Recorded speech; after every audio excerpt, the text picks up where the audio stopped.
బ్లౌజ్కి పైపింగ్ ఒకేలాగా కాకుండా ఇప్పుడు నేను ఇంకొక విధంగా ఎలా వేసుకోవచ్చో చూపిస్తాను. ఇక్కడ చూడండి, నేను ఆల్రెడీ ఒక హ్యాండ్కి వేసాను, ఇంకొక హ్యాండ్కి వేయలేదు, అంటే మీకు చూపిద్దామని చెప్పి వేయలేదు.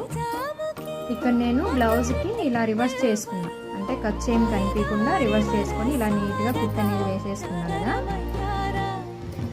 బ్లౌజ్ నెక్ కూడా అదే విధంగా కుట్టాను అనమాట. ఓకే, 1 ఇంచ్ వెడల్పుతో ఇలా క్రాస్ పీస్ కట్ చేసుకొని ఒక సైడ్ 1/2 ఇంచ్ వెడల్పుతో ఇలా మడిచి కుట్టుకోవాలి.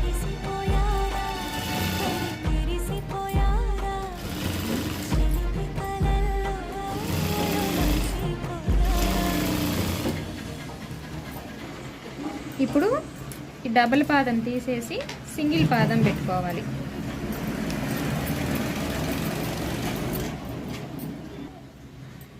ఒక సైడు ఇలా ముడి వేసేసుకొని ఇలా పెట్టేసుకోవాలి. ఓకే,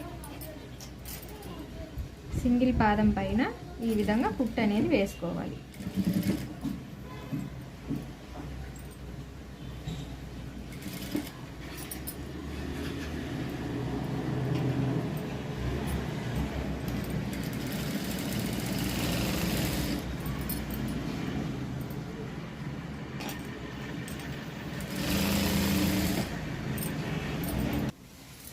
ఇలా కుట్టు వేసిన తర్వాత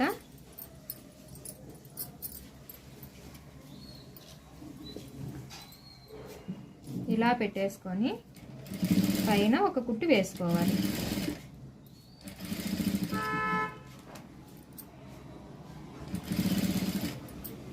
టెన్షన్